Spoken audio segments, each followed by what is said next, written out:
Now, siguro sa mga hindi ko nakakaalam bakit ko po ito binuo ng JD Project 2015, for one reason na ang sarap maging bata. Parang sabi ko nga lagi tuwing Pasko, iba yung pakiramdam ng bata na anong mas natutuwa kayo? Nung magpapasko na bata kayo or magpapasko ngayon ang edad nyo? Tingin nyo bakit? May regalo? Ngayon ba hindi na ba kayo nariregaluhan?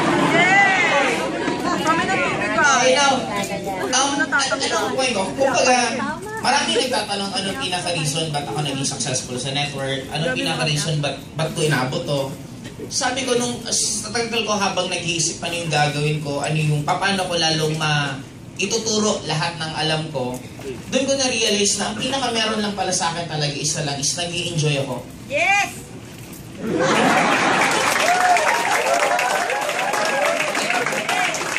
Now guys, many were asking na ano yung gagawin nila para mapabilis yung pagyaman.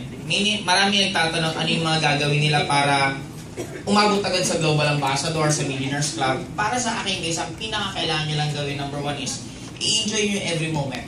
Kasi even me, how I wish nung nagsisimula ako mag-network, yun po ang pinaka-namimiss ko. Pinaka-namimiss ko yung malibre ka ng upline mong extra rice, malibre ka ng soft drinks, makita mo yung upline mo, nakipagkamay ka, nagpa-picture ka, magkaroon ng training. Ako naalala ko dati pag umaten ako ng training, how I wish wag nang matapos yung speaker. Kumbaga ayaw na ayaw kung matapos kasi saan ka makakita ng lugar na puro positive yung tao ang gaganda ng sinasabi. Now, dumating ako sa point na sabi ko, I think it's about time. Sa mga hindi po nakakaalam, ang tagal ko ng planong gawin tong JLink Project 2015. Kaya lang alam ko po yung responsibilidad. Sabi ko, gagawin ko pa ba ulit yung ginagawa ko noon na ang magiging sobrang laki ng responsibility ko. Dumating sa ilang araw, parang may gumigising po sa akin na pagising ko, ang sinasabi sa akin, ituloy mo yung project. Ilang beses, hindi lang isa, hindi dalawa, hindi tatlo, maalimpungatan ako nasa isip ko yung JLink Project.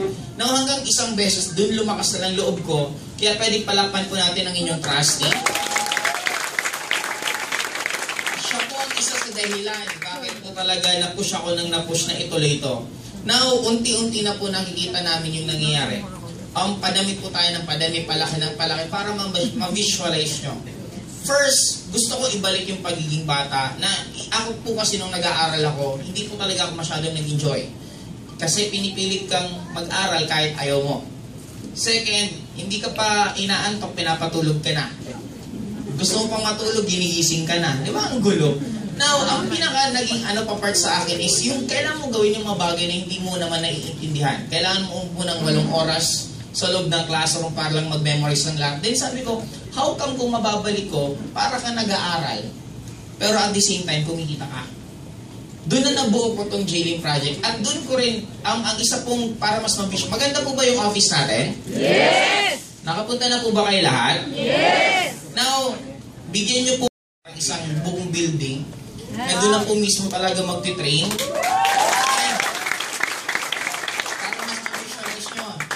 Meron, imagine mo yung office ng Google. Meron sariling spa tayo sa loob, may bilyaran, may food na normally siguro pag mga coordinators lahat, wala ka nang libre na po yung lahat, depende sa magiging position nyo.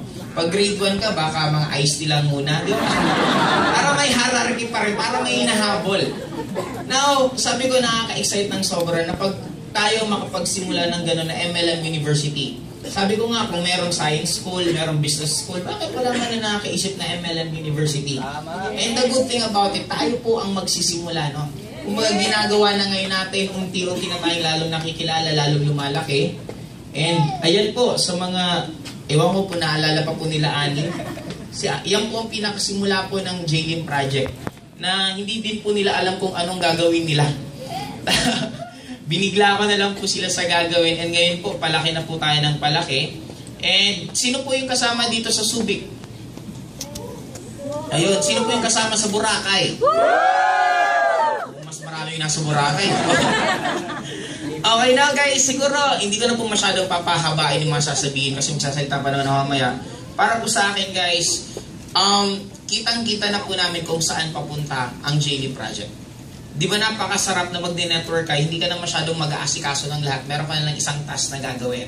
Kaya para po sa akin guys, siguro, ito na lang po last kong sasabihin. Sabi ko, nagawa ko pagiging top 1 ng AIM ng mag-isa. Now, andito na po kayo. Kaya ang gagawin po namin, at gagawin ko mismo, ayoko po mag-isa. Gusto ko lahat tayo dumami. Nandito kasi si Jambi, baka magalit sa akin. Okay, ang goal ko po ngayon, isa lang naman. Gusto ko simula sa top 1 to top 20 ng buong AIM Global, maging downline ko.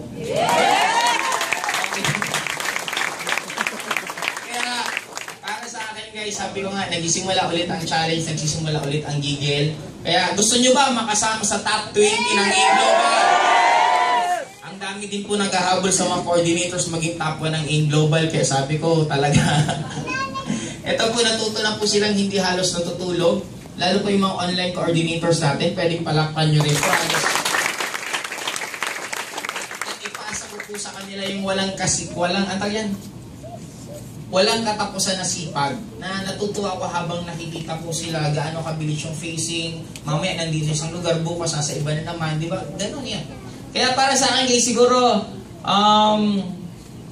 palakpan nyo nga muna ako, parang ginagawa.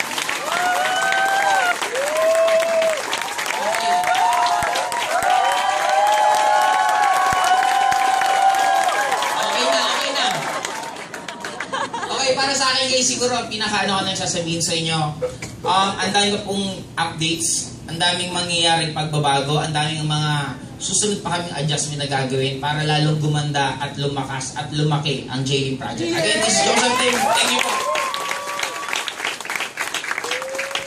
Thank you, Apply! Wala pa kanila ng Joseph! Thank you, pinapalakpak ang Apply Joseph Lim! Yan lang ba ang palakpak ninyo kay Apply Joseph Lim? Sabi ng mga coordinators, kung alam nyo lang saan tayo patungo, ang layo pa ng mararating natin.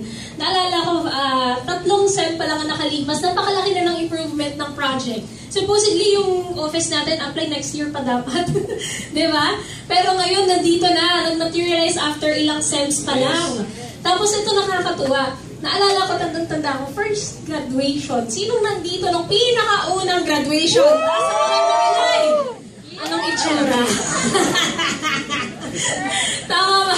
Pero ngayon, diba, from that na nung unang graduation, na lahat ng mga decor unti-unting napapagod at nalalaglag. Ngayon, ganito na nyo naman gano'ng kabongga yung graduation natin.